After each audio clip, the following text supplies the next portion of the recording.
खबर में खुशामदीद। मैं हूँ आपका होस्ट सईद काजी। नाज़रीन, कुछ खबरें और फिर हमारे मुअज़्ज़ज़ मेहमानों का तारुफ भी करवाएंगे। मखसूस नशिस्तों की मुकम्मल होने से पहले जो सदारती इलेक्शन आ रहा है, इसकी क्या हैसियत होगी सैटरडे को, इसके हवाले से बात करेंगे। इसके साथ साथ बानी PTI ने 9 मई की इंक्वायरी के लिए कहा कि हम तैयार हैं और सपोर्ट किया है। इनफैक्ट उस सारी जो स्टेटमेंट हमें आई जो थी कोर कमांडर्स मीटिंग के बाद, उस पर बात करेंगे। नून लीग के लिए बड़े चैलेंजेस हैं। निजकारी करनी है, मईशत का मामला है, IMF है, टैक्सेस स्लैब करने हैं, पेंशन का मामला है। IMF ये भी कह रहा है कि इसको तब्दील करें और इशारे आ रहे हैं कि तब्दील करनी पड़ेगी। और आइनी तरमीमें क्या आएंगी जिसमें निगरान हुकूमतों का खात्मा ही कर दिया जाए। बहुत सी डेमोक्रेसीज में नहीं होती।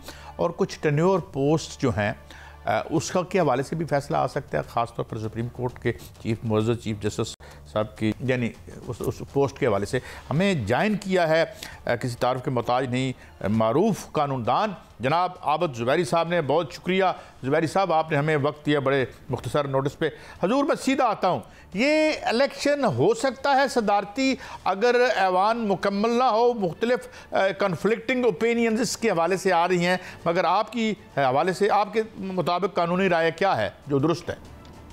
बिस्मिल्लाहिर्रहमानिर्रहीम। बहुत शुक्रिया काजी साहब। देखिए, आपको पता है कि सदर के इलेक्शन जो होता है वो शेड्यूल 2 है आइन का, जिसके तहत से इलेक्शन सदर की प्रोविज़न जो है आर्टिकल 41 है 41 आइन में, और उसमें दिया कि उनका इलेक्शन जो होगा वो नेशनल असेंबली, सेनेट और प्रोविंशियल असेंबली, उनका इलेक्टोरल कॉलेज होगा।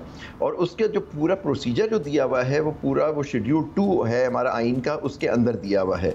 अब उसका चैप्टर उसका जो 18 क्लॉज 18 है, जो चैप्टर 18 कहते हैं, उसमें दिया हुआ है तरीक़ाकार। उसमें जो एक जगह जाके जो बात होती है वो कहते हैं टोटल नंबर, जहाँ असेंबली और सेनेट में टोटल नंबर ऑफ सीट्स की बात नहीं होती, वो प्रोविंशियल असेंबली के उसमें जो दी हुई है चैप्टर 18 जो है इसका शेड्यूल 2 का, उसके अंदर दिया हुआ है कि टोटल नंबर ऑफ सीट्स जो होंगी इंक्लूड करेंगी seats reserve for non Muslims and women. वो प्रोविंशियल असेंबली की बात करता है, वो आपकी नेशनल असेंबली और सेनेट की बात नहीं करता। वो क्लॉज A है। ये क्लॉज B में है प्रोविंशियल असेंबली का तरीक़ाकार दिया हुआ है कि प्रोविंशियल असेंबली की सीट इलेक्शन किस तरह से होगा, उनकी सीटें किस तरह से सीटों पे उनके वोट्स काउंट होंगे। तो उसके अंदर टोटल नंबर ऑफ सीट्स में कहा गया हुआ है कि इसमें ख़वातीन और माइनॉरिटीज़ की सीट्स होंगी, लेकिन नेशनल असेंबली उसके बारे में नहीं कहता। तो मेरा हम्बल ओपिनियन है कि जो सदारती इलेक्शन के लिए अगर वहाँ पार्लियामेंट में रिज़र्व सीट्स नहीं हैं औरतों की और माइनॉरिटीज़ की, इलेक्शन फिर भी वैलिड होगा। अच्छा ज़ुबैरी साहब, अब एक और लीगल कम्प्लिकेशन कह लें वो आ गई है। एक तरफ KPK हाई कोर्ट का फैसला है, साथ ही लाहौर हाई कोर्ट को भी मूव कर दिया है मजलिस अमल ने कि जी ये सीटें हमारी हैं और उधर ना दी जाएं। तो अब 2 दिन बाद इलेक्शन भी आ रहा है, तो क्या अगर मैं एक मफरूज़े पे बात करूं कि हाई कोर्ट लाहौर का फ़ैसला मुख्तलिफ अगर आता है KPK हाई कोर्ट से, तो फिर ज़ाहिर है आगे जाना पड़ेगा और खेल आगे बढ़ेगा और सदारती इलेक्शन डिले हो सकता है। देखिए, नहीं, अभी तो नहीं हो सकता, क्योंकि आइन के अंदर है कि असेंबली के इलेक्शन के 30 दिन के अंदर सदारती इलेक्शन होना ज़रूरी है। तो मैं नहीं समझता अगर कोई वजह होगी, अगर अनलेस वो रोक दिया जाए किसी तरह से सदारती इलेक्शन के, कि जब तक ये इशू डिसाइड नहीं हो सदारती इलेक्शन ना कराया जाए, तो उसके बगैर तो सदारती इलेक्शन में ताख़ीर नहीं होनी चाहिए और नहीं होगी, मैं समझता हूँ। लेकिन पॉइंट इज़ दैट कि पेशावर हाई कोर्ट का एक फ़ैसला आया और आज आपने देखा उसमें 13 तारीख हो गई है, और उस वजह से थी कि आपके अटॉर्नी जनरल मशगूल थे सुप्रीम कोर्ट में, और जो उनके डिप्टी अटॉर्नी जनरल आए उन्होंने कहा कि ये जो सीटों के ऊपर आपका स्टे जो है उससे कोई फ़र्क नहीं पड़ेगा। ये स्टेटमेंट उन्होंने दिया और ये आज उनके ऑर्डर में भी रिफ्लेक्ट हो रहा है। आपके पास शायद पेशावर हाई कोर्ट के फुल लार्जर बेंच के ऑर्डर की कॉपी हो, तो मैंने अभी देखी है।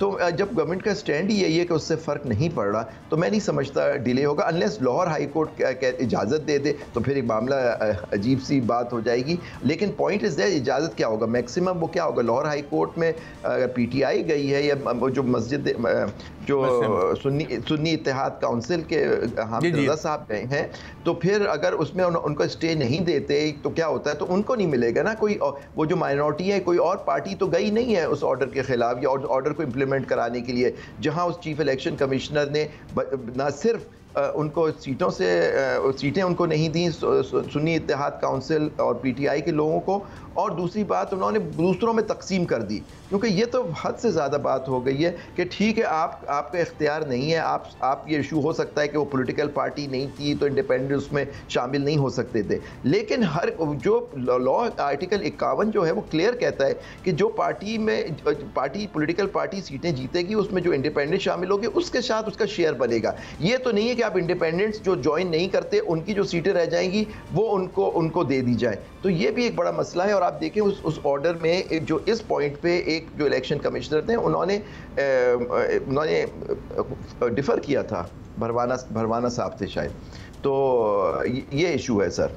अच्छा सर, ये अब बड़ा कॉम्प्लिकेटेड, अब अगर इस तरह भी सुप्रीम कोर्ट को भी मूव किया जा सकता है कि जो सीटें इलेक्शन कमीशन ने दी हैं, ज़ाहिर है वो उनकी तो नहीं बनती थी नंबर वाइज, तो ये भी एक नए कानूनी चीज़ें और नई सिचुएशन क्रिएट हो रही।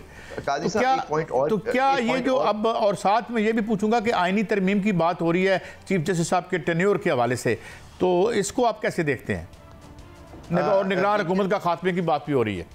जी, पहली बात तो अगर निगरान हुकूमत के खात्मे की बात हो रही है तो मैं पूरा मुल्क उसको खुशाइंद बात समझेगा कि निगरान हुकूमत का कॉन्सेप्ट ही नहीं होना चाहिए। जो 90 दिन के बजाय 6-6 महीने आ गए, निगरान हुकूमत एक साल रही पंजाब और खैबर पख्तूनख्वा में, और जिस तरह से वो लोग अपॉइंट होते हैं किसकी मर्ज़ी से होते हैं, सबके उनके होता है, तो वो निगरान तो नहीं। और ये निगरान जो थे तो निगरानों की लफ्ज़ को बदनाम कर दिया विद अटमोस्ट रिस्पेक्ट उनको, जो जिस तरह से उन्होंने हुकूमत की इन 6 महीनों में, विद अटमोस्ट रिस्पेक्ट। लेकिन देखिए जो बात आप कर रहे हैं कि मैं नहीं समझता कि कॉम्प्लिकेशन इतनी सही है। प्रेसिडेंशियल इलेक्शन अब देखिए एक क्यों ये सीटें उनको दी गई बाकी पार्टियों को, कि अगर वो सीटें उनको मिल जाती हैं तो वो जो आज एक महाज बना हुआ है, जो आपस में सारी पॉलिटिकल पार्टीज शामिल हो गई हैं और पीटीआई एक तरफ हो गई है, तो उनको शायद वो 2/3 यानी 66% सीटें मिल जाएंगी असेंबली में, तो वही चाहिए होती है आपको 2/3 मेजॉरिटी फॉर कॉन्स्टिट्यूशनल में आइन में तरमीम करने के लिए। तो एक मकसद इसका जो इलेक्शन कमीशन का तो ये था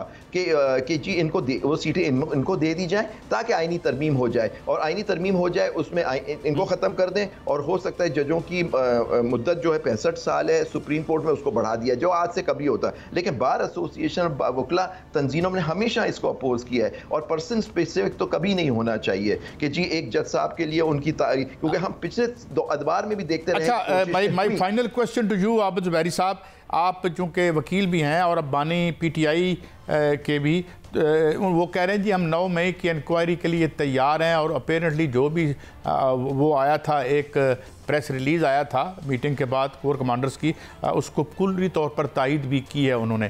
तो आप ये समझते हैं कि यही लीगल स्टैंड है आपका, और आप चाहते हैं कि इसकी तफ्तीश होनी चाहिए?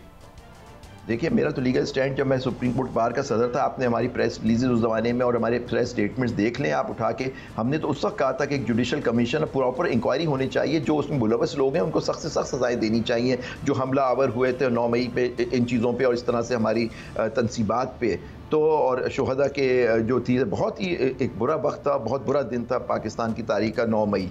तो और सही बात है, आपने किसी को भी इल्ज़ाम दिया, लोग गिरफ्तार हैं, 102 लोग या 103 लोग उनके कस्टडी में है फ़ौज के, और वो जिनके पास मिलिट्री कोर्ट्स का ट्रायल का इशू चल रहा है, वो 9 मई के उन पर इल्ज़ाम है। तो जुडिशल कमीशन में आए, जो उसमें मुलव्वस पाया जाए उसको दे। अभी कोर कमांडर से आप फरमा रहे हैं, उन्होंने अभी बात कही, ये तो 9 मई के बाद ही तय हो जाना चाहिए था कि आप इन्वेस्टिगेशन कराएं, जो उसमें मुलव्वस पाया जाए सही इंडिपेंडेंट और सही ईमानदारी से करवाएं, जो उसमें मुलव्वस पाया जाए उसको सख्त से सख्त सजा दें। जी बहुत शुक्रिया जनाब आबिद ज़ुबैरी, हमें जो है इस बारे में एनलाइटन कर रहे थे। एक ब्रेक की तरफ जाते हैं, ब्रेक के बाद बड़े अहम मेहमान हमारे साथ होंगे, शेख रोहेल असगर साहब से भी हम बात करेंगे, और जनाब आखिर में हम हबीब अकरम साहब का भी बहुत से इशूज़ पे तजिया लेंगे।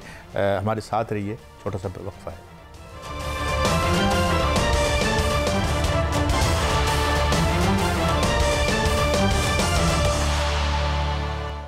वेलकम बैक नाज़रीन, हमें ज्वाइन किया है वेटरन पॉलिटिशियन और पार्लियामेंटेरियन जनाब शेख रोहेल असगर साहब ने, किसी तारफ़ के मोहताज नहीं है। Thank you very much Sheikh साहब। शेख साहब ये फरमाइए कि मैं इब्तदा में हम ये कह सकते हैं कि ये चौथा जमहूरी दौर है और इसमें कोई इंटरप्शन नहीं हुई, जो हम गिला करते रहे हैं।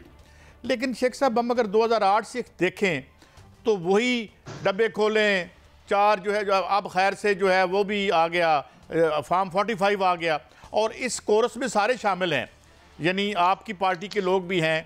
मुझे नहीं पता कि आप भी इसके विक्टिम बने या नहीं बने, क्योंकि आपकी भी बड़ी सिक्योर सीट थी। तो ये कोई सियासी बलोगत का ख़तरा है कोई, हम जो है आपस में मिल के करें और ये जमहूरियत आगे बढ़ती रहे? शेख साहब, अच्छा, मेरे ख्यालात हैं ना, उसका इजहार आपने किया। मेरा मानना ये है कि देखें, ये चलता रहेगा। आपके पास मिसाल के तौर पे अगर मेरे को ग्रीवेंसेस है तो मेरे लिए बहुत सारे फोरम है। मैं चला जाऊँ इलेक्शन कमीशन में जाऊँ एप्लीकेशन दूँ कि मेरी आप रिकाउंटिंग कर लें। अगर मेरी वहाँ पे कोई नहीं सुनता तो मैं ट्रिब्यूनल में चला जाऊँ, ट्रिब्यूनल नहीं सुनता मैं हाई कोर्ट में चला जाऊँ, हाई कोर्ट नहीं सुनता मैं सुप्रीम कोर्ट में चला जाऊँ। ये मेरे फोरम है, जो लीगल फोरम है, जो मेरा राइट है। लेकिन मुझे इस बात से थोड़ा सा इख्तलाफ होता है कि आप यहाँ पे बैठ के प्रेस कॉन्फ्रेंसेस करते हैं, इल्ज़ामात लगाते हैं और पता नहीं क्या कुछ जो आपके मुंह में आता है आप कहे चले जाते हैं। तो ये कोई मुनासिब तरीका नहीं है। इससे तो आपके इस जो प्रोसेस है उससे लोगों का दिल चढ़ जाएगा यार। और दूसरी बात यह है कि आपके इतने कोई अच्छे हालात तो नहीं है, ना मुल्क के हालात अच्छे हैं ना आवाम के हालात अच्छे हैं, या जो लोग हुकूमत में है या लोग में है। असल मसला का नहीं है, असल मसला ये है कि आपका मुल्क इस वक्त क्या इन चीज़ों का मुकम्मल हो सकता है? क्या ये जो कुछ किया जा रहा है या जो कुछ हो रहा है या जिसकी पेशबंदी की जा रही है वो उससे क्या आपके मामला दुरुस्त हो जाएंगे? तो इसलिए मेरा ख्याल है कि आपका ये बहुत अच्छी बात है, आपने बड़ी मुस्बत बात की है कि ये होना नहीं चाहिए। लेकिन अगर आप फर्ज कीजिए, मैं एक बात करूँ, आप ज़्यादा दूर आ जाइए, 2008 का इलेक्शन उठा के देख लीजिए, यही शोर आप सुनेंगे। 2013 का इलेक्शन उठा के देख लीजिए, यही शोर आप सुनेंगे। 2018 का इलेक्शन उठा के देख लीजिए, यही शोर आप सुनेंगे। आज 2024 का इलेक्शन है, यही वही शोर है। अब कभी तो आप इस शोर शराबे से बाहर निकल के ऐसा रास्ता इख्तियार करें जो बेहतर रास्ता, जिससे आप बेहतरी ला सकते हैं, वो काम कर लीजिए। आप असेंबली के अंदर हैं, आप उसकी पेशबंदी कर लीजिए, आप कोई बेहतर पेशबंदी कर लीजिए या मनसूबाबंदी कर लीजिए, कोई कानून आप ऐसा बना लीजिए, या फिर सब मिलके 2/3 मेजोरिटी आपकी बन जाती है। फिर उसके बाद आप अपनी मामलात को सीधा कर लीजिए, आप उसमें अमेंडमेंट कर लीजिए, अपने आइन में अमेंडमेंट कर लीजिए। इस तरह की सारी चीजें जो बेहतर हो सकती है। अच्छा शेख साहब, अब चूंकि आपको ऑलमोस्ट 2/3 मेजॉरिटी की तो आ चुकी है ऑलमोस्ट, जिस तरह भी आई है, जिस पे लहदे हुई, अब बहुत से चैलेंजेस हैं आपकी गवर्नमेंट के सामने। एक तो प्राइवेटाइजेशन की बात हो रही है और पीएम साहब ने आज ये कहा है जी हम निजकारी करेंगे। ये भी बड़ा मुश्किल है रास्ता, क्योंकि लोगों को फिर बेरोज़गारी का सामना भी होता है, सख्त फैसले जिसे आप कहते हैं। इसके बाद 18वीं तरमीम के हवाले से भी तहफ़्फ़ुज़ात हैं। निगरान हुकूमत का भी कोई प्रेसिडेंट नहीं है हमारे हमसाए में, ये भी हमारा ही खासा है। तो आप क्या समझते हैं कि ये किस तरह से आगे अनफोल्ड करेगा? और उधर से अपोजिशन भी है, वो सर पे चढ़ी हुई है। तो how do you see things happening इस डेमोक्रेसी में जो हालिया इलेक्शन के बाद? मैं आपको गुजारिश करूं, इसमें सबसे ज्यादा अहम जो होगा ना, अहमियत का अमल होगा, वो आपकी होगी हुकूमत। हुकूमत को बड़ी ही सोच विचार से, बड़े ही तहम्मुल और बर्दाश्त से, बड़ी बुर्दबारी से ये मामला को देखना और अपना 100% अपना जो तवज्जो है वो आपको अपने मसाइल की तरफ। देखिए, ऑपोजिशन जिस किस्म की ऑपोजिशन है या जिस किस्म की ऑपोजिशन की जा रही है, आपने देखा होगा ना पिछले 2-4-5 दिनों में, तो उसको आप बिल्कुल नजरअंदाज करके लोगों के मसाइल की तरफ तवज्जो करें। अगर खुदा ना खास्ता, देखिए मैं आपको गुजारिश करूँ, अगर खुदा ना खास्ता आप ये काम ना कर सके तो मेरे ख्याल में फिर आपको इस अदारे तो मैं बात नहीं करूंगा, बाद में होगी, इस सिस्टम को बचाना आपके लिए बड़ा मुश्किल हो जाएगा, क्योंकि फिर ये कमजोर से कमजोर होता चला जाएगा और आपने इसको कमजोर कर दिया हुआ है। शेख साहब, अगर मैं माफी चाहता हूँ, मैं इंटरजेक्ट कर रहा हूँ, आप ये कह रहे हैं कि निज़ाम को खतरा है, ये अगर ये सही तरीके से आगे ना बढ़े तो निज़ाम खुदा न खास्ता खाक बदन लपेटा भी जा सकता है, अगर मैं क्लियर टर्म्स में बात करूँ तो? हाँ, मौलाना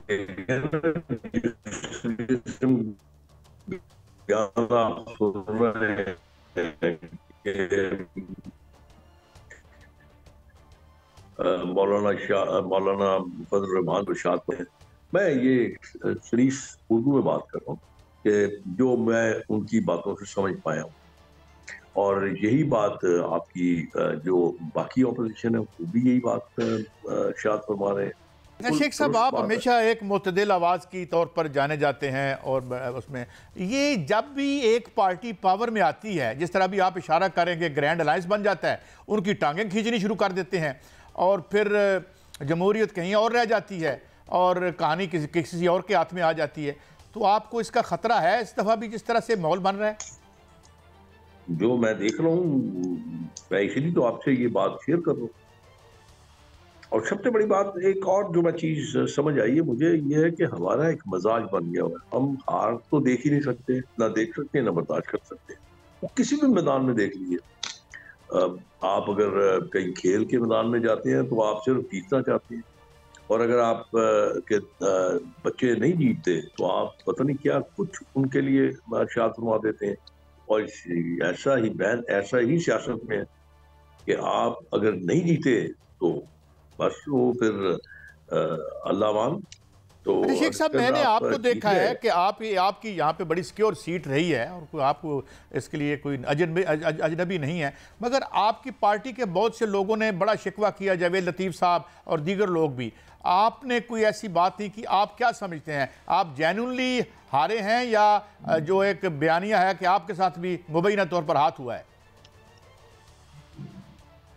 देखिए, काश मुझे कोई वो क्या कहते हैं राज की बातें जानने का इल्म होता मेरे पास भी, कोई मुवक्किल होते मेरे पास, या कोई और किसी किस्म की ऐसी मेरे पास होता इल्म कि मैं आपको सारी अंदर की बात ला के आपके सामने रख देता। कि मैं ये कह रहा था, मैं I know, thank you very much, आपकी नमाज में करवाना चाहता। ये फरमाइए कि जो कुछ ये जो आपके इल्म में है, क्योंकि ज़ाहिर है आप मरकज़ी क़यादत में हैं, कि ये जो तरमीमें आ रही हैं, किसी की एक्सटेंशन जो है चीफ जस्टिस साहब के हवाले से भी बात हो रही है, तो आप ये समझते हैं कि ये कुछ ऐसे प्लान्स हैं कि इस आइन में जो है, जो हम समझते हैं सुकम है, इस हवाले से सरगर्म है आपकी पार्टी? तो माजी में जैसे आपको पता ही है कि एक्सटेंशन दी गई, और एक्सटेंशन देना अब तो बड़ा आसान है ना। अब तो प्राइम मिनिस्टर का प्रोग्रेटिव है ये।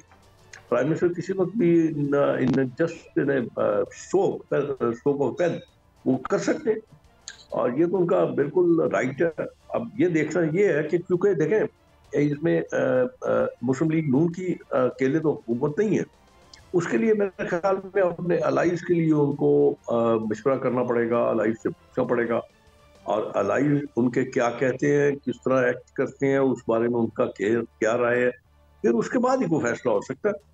और मेरा अपना जाती ख्याल है कि अगर कोई फैसला, मैं एक्सटेंशन की बात नहीं, कोई भी फैसला जिस फैसले से आपके मुल्क को और आपके मुल्क की आवाम को फायदा पहुंचता है या उस इंस्टीट्यूशन को फायदा पहुंचता है, तो मेरे ख्याल में कोई मजाक नहीं करने में, क्या हर्ज किया है, जरूर कर दें आप। जी, बहुत शुक्रिया शेख रुवेल असगर साहब, आपने बहुत से मामलात पर रोशनी डाली और हमें कहा कि यार देखो, होश के नाखन लो, खुदा न खास्ता निज़ाम ही ना लपेट दिया जाए। तो एक ब्रेक है, ब्रेक के बाद हाजिर होते हैं, और बहुत से अहम मेहमान हमारे साथ हैं, हमारे साथ रहिए।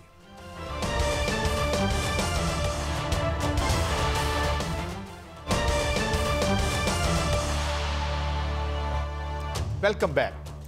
नाज़रीन, हमें ज्वाइन किया है एक बड़ी मारूफ अहम शख्सियत, किसी तारुफ के मोहताज नहीं है, हबीब अकरम साहब, हमारे दरीना दोस्त भी हैं, साफ़ी भी हैं। Thank you very much for your time.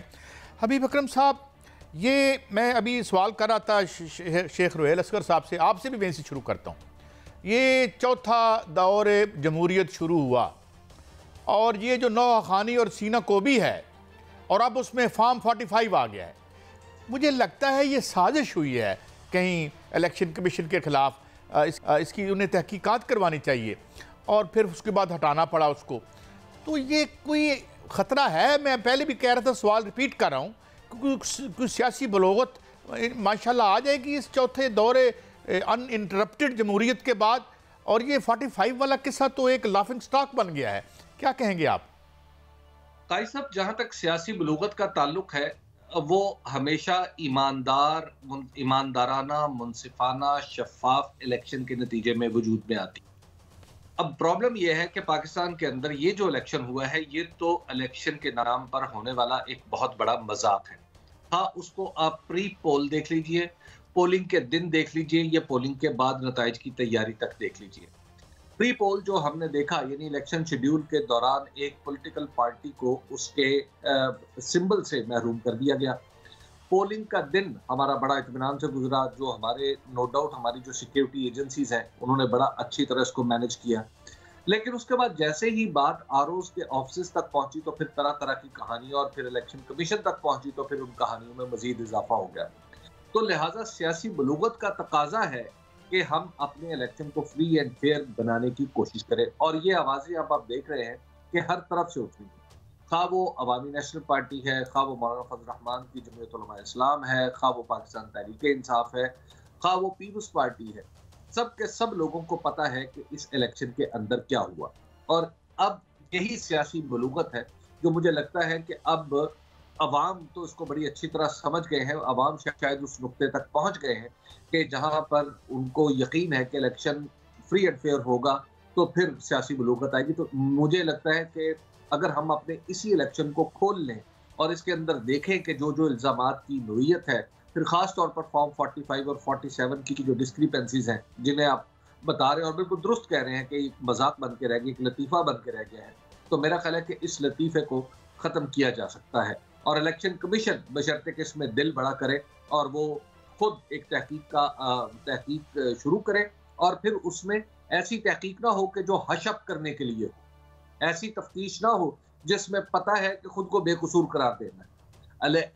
तहकीक ऐसी होनी चाहिए, तफ्तीश ऐसी होनी चाहिए कि जिसमें पता चले कि असल में इस इलेक्शन के अंदर हुआ क्या था।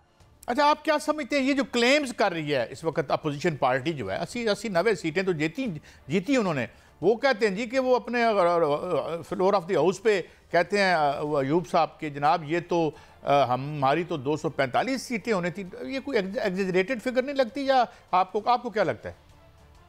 देखिए, मुझे ऐसा लगता है कि इसका कम से कम जो यानी 70 से 60 से लेके 80 तक का कोई नंबर जो है 100, यानी ये ऐसे हल्के हैं जिनको खुलना चाहिए। यानी उनके ऊपर बहुत सारी बदगुमानियां भी हैं और बड़े जो एतराज़ात उठाए जाते हैं वो बहुत ही रेलेवेंट हैं। अब मिसाल के तौर पर देखिए कि फॉर्म 45 और 47 के कज़िये को बिल्कुल अलग रखते हैं।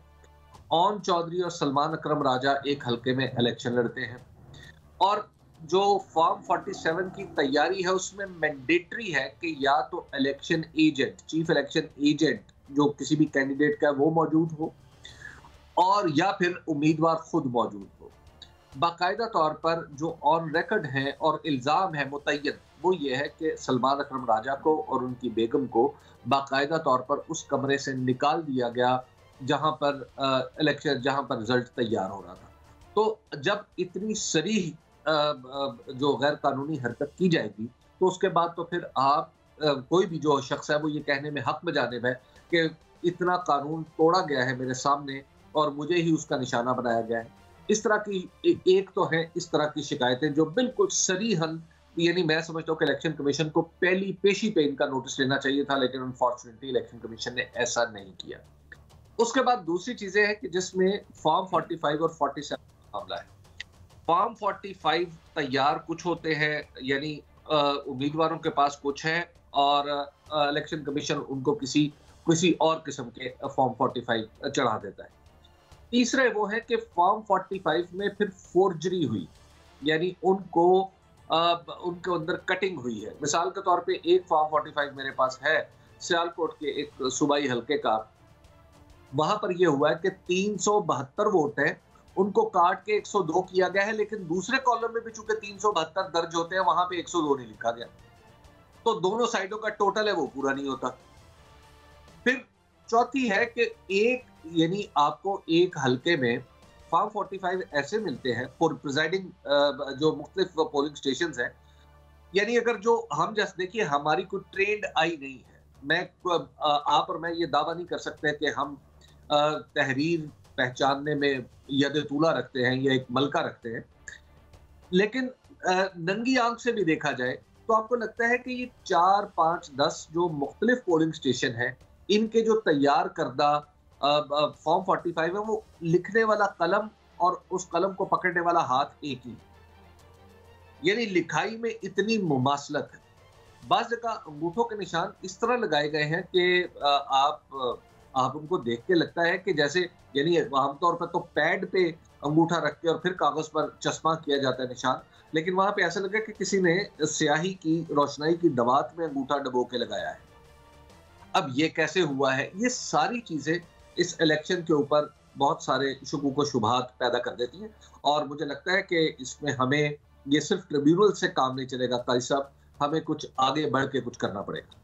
अच्छा, ये तो चले, अब ज़ाहिर है इदारों में ही जा सकते हैं, हम वही कर रहे हैं। और फिर ये जो सीटों का मामला है, ये भी अब एक अजीब जो KPK में जो है वो एक फ़ैसला आ गया है, और यहाँ पे लाहौर हाई कोर्ट में भी मूव कर दिया है जो जो जो मजलिस अमल है। तो ये तो सीटें तो उन्होंने दे दी, उनके पास चलेगी। इस हवाले से आपको कोई फैसला तब्दील होता नज़र आता है? ताई साहब, फैसला जो इलेक्शन कमीशन का है, मुझे उसका इस्तदलाल समझ में नहीं आता। वो जिस बुनियाद पे उन्होंने अपनी दलील की इमारत तामीर की है, वो नहायत ही कमज़ोर है। उसकी वजह यह है कि पाकिस्तान के दस्तूर में ये पूरी इजाज़त है कि आप आज़ादाना इलेक्शन लड़ सकते हैं। अब जब आज़ादाना इलेक्शन लड़ने की इजाज़त है, तो काई साहब, क्या ये करीने क्यास है कि नहीं कि 266 के 266 आज़ाद मुंतखब होकर आ जाए? ऐसा हो सकता है ना थ्योरेटिकली? जी जी।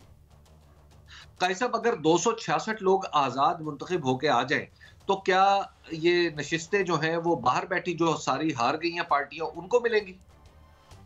अगर इलेक्शन कमीशन का इस्तदलाल मान लिया जाए तो फिर ये होगा।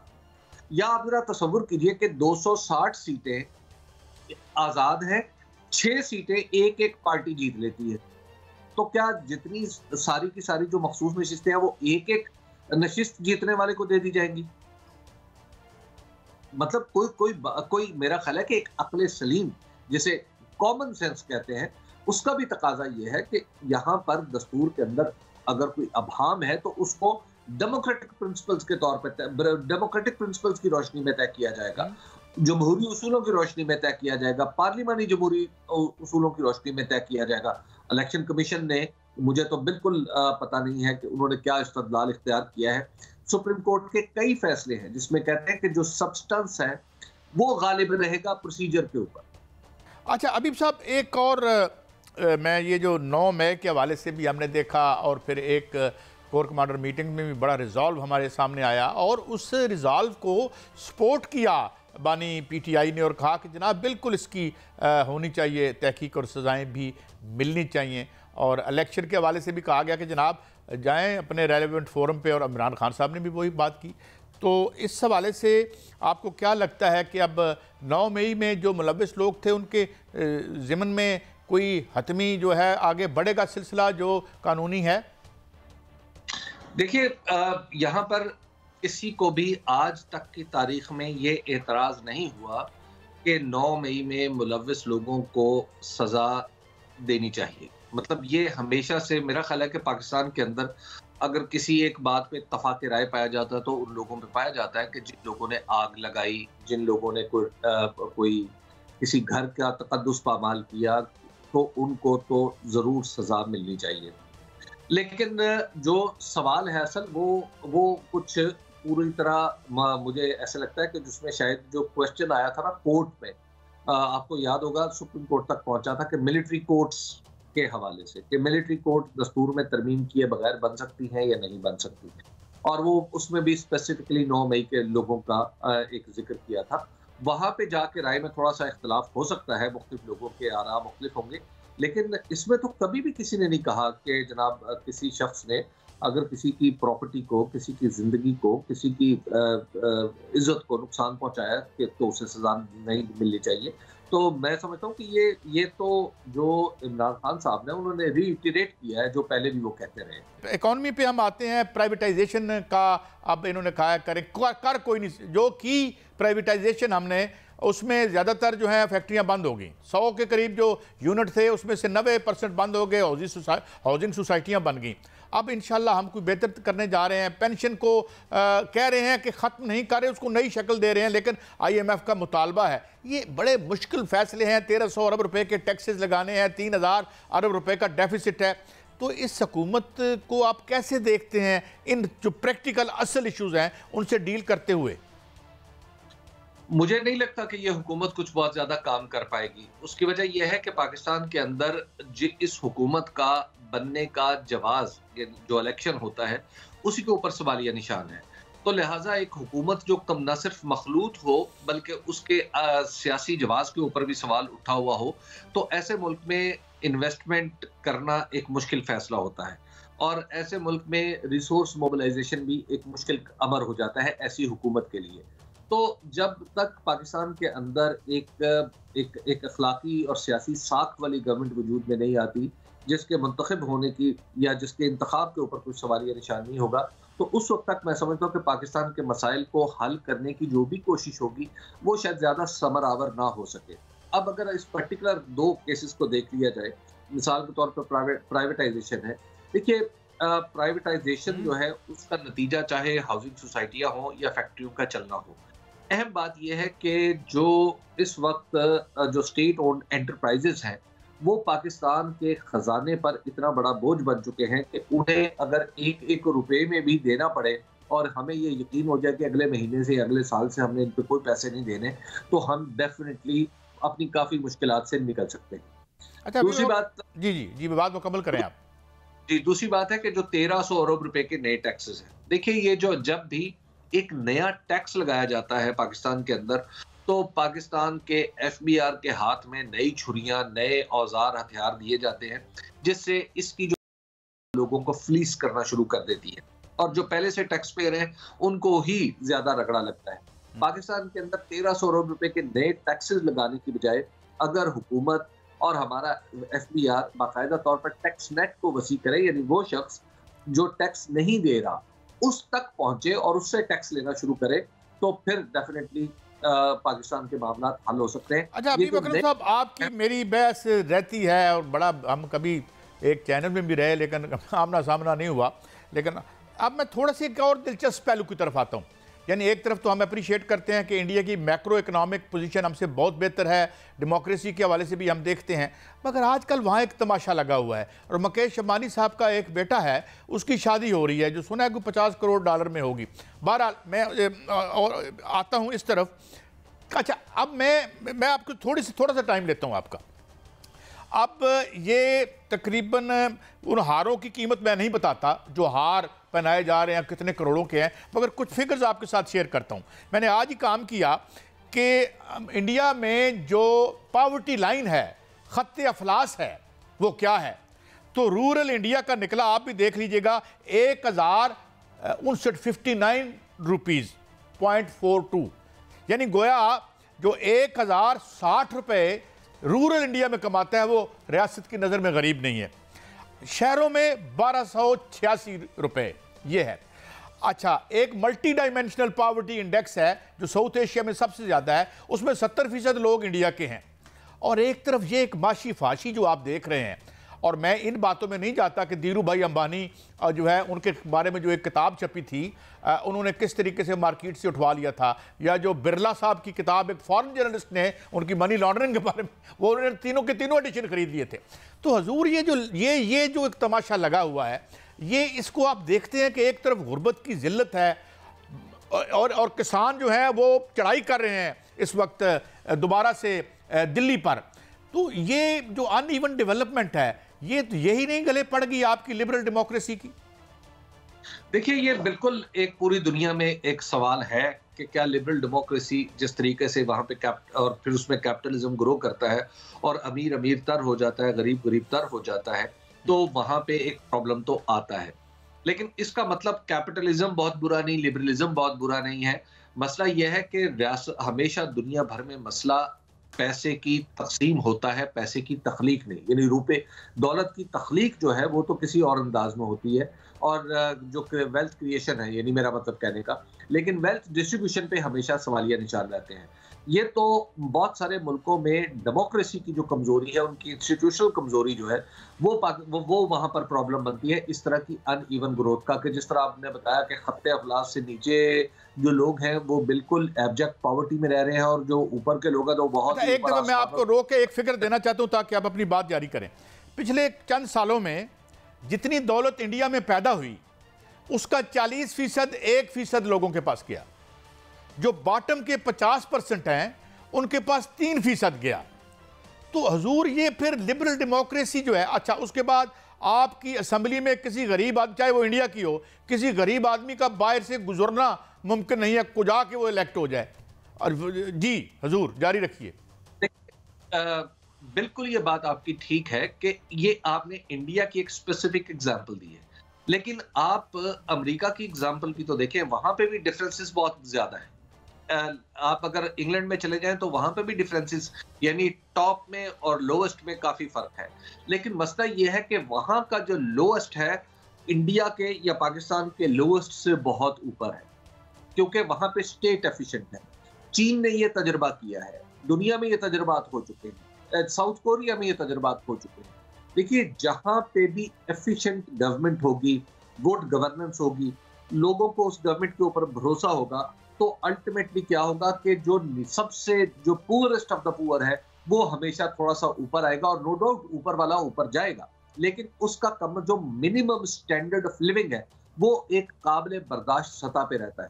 लेकिन जो इंडिया में आप देख रहे हैं, या जो कुछ पाकिस्तान में होता है, या इवन जो बांग्लादेश में हुआ है, वहां पे प्रॉब्लम क्या है? अच्छा वक्त कम है, एक दिलचस्प चीज मैं आपके साथ शेयर करना चाहता हूँ। दिलचस्प चीज, आप मुझे पता है काजी साहब, आप मुझे पता है कि आप स्टेट एफिशिएंसी के मसले को आप हमेशा एक नजरियाती रंग देते हैं, जिससे मुझे बात मैं इख्तलाफ की बहुत अच्छी बात।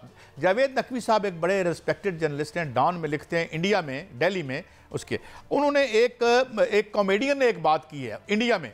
उसने कहा है कि अदानी को, अंबानी को और दीगर जो लोग हैं ये क्यों ब्रीफ केस भर भर के देते हैं इसको इलेक्शन में मोदी को, ये खुद क्यों नहीं इलेक्शन लड़ते। हालांकि मेरे ख्याल में हमने इस नसीहत पर खुद अमल कर लिया है, हमने बीच में से वो फारग कर दिया है। तो हजूर बात ये है कि अगर इस डेमोक्रेसी को 5-7 टाइकून्स ने इंडिया में कंट्रोल करना है, और वही कर रहे हैं, उन्हीं का काम हो रहा है, इसलिए सरापा एहतजाज फिर चढ़ाई कर रहे हैं किसान वहाँ पे, तो आप समझते नहीं है कि ये जो सरमाए के चुंगल में है डेमोक्रेसी, यही इसकी जो है एक इसकी मौत की या इसकी जो एक सुसान इर्तहाल होता नजर आता है, उसकी वजह है? मसला ये है कि आपने जो डेमोक्रेसी का फैसला इंडिया के आदादोशुमार पे करना शुरू कर दिया है। डेमोक्रेसी के मुस्तकबिल का फैसला और भी कई इंडिकेटर्स पे हो सकता है। मिसाल आप इसकी देख लीजिए कि यूरोप के अंदर क्या हुआ, यूरोप के अंदर क्या डेमोक्रेसी ने जो समरावर हुई या नहीं हुई। इसी तरह अमेरिका में आप देख लीजिए कि किस तरह उस सिस्टम ने पिछले 200 साल में खुद को मौका ब मौका खुद को उससे एडजस्ट किया। इसी तरह आप देख लीजिए कि जहां एक तरफ मार्गरेट थैचर का उनकी थी अंडरस्टैंडिंग ऑफ इकोनॉमिक्स, और आज जो ऋषि सुनाक जो वहां पे कर रहे हैं उसके भी असरात सामने आ रहे हैं। देखिए, पूरी दुनिया में डेमोक्रेसी मसले का एक ऐसा हल तजवीज़ करती है जो सब के लिए काबिल कबूल होता है। हर बंदे को अपनी जो है हर बंदा उसमें अपनी हैसियत का असर नौ तयन करने का मजाज होता है। यहाँ पे तो प्रॉब्लम पाकिस्तान के अंदर या इंडिया जैसी जमहूरियतों के अंदर ये आ गई है कि यहाँ पर अपॉर्चुनिटी भी इक्वल नहीं है। जो इक्वालिटी डेमोक्रेसी देती है वो असल अपॉर्चुनिटी की इक्वालिटी देती है। यहाँ पर प्रॉब्लम इन जो जैसे तरक्की पजीर मुल्कों में आ गया है कि यहाँ पर जो इक्वालिटी ऑफ अपॉर्चुनिटी है वो भी खत्म हो। हबीब अकरम साहब, it is always a great pleasure to have you on my show, और ये बात कभी खत्म किस तरह पूरा प्रोग्राम हम इस पर रखेंगे। मगर नाजरीन, कहने का मकसद ये नहीं है कि डेमोक्रेसी गलत है, मगर जिस चीज़ का नाम हमने डेमोक्रेसी रख छोड़ा है, क्या ये वाकई डेमोक्रेसी है? क्या गरीब की डेमोक्रेसी नहीं हो सकती? और फिर जो यूरोप की उन्होंने बात की, आज यूरोप के पूरे यूरोप में, चाहे वो फ्रांस हो, बेल्जियम हो और बेशुमार मुल्क हों, वहाँ भी सारे किसान सड़कों पर है। तो गरीब आदमी इस डेमोक्रेसी के नीचे बिलबिला रहा है। लगता है डेमोक्रेसी के नाम पे हमको हमारे साथ हाथ हो रहा है। हमें रियल डेमोक्रेसी चाहिए। इसी नोट पे आज इस हफ्ते का आखिरी प्रोग्राम खत्म करते हैं। मंडे को मिलेंगे। अल्लाह हाफिज़।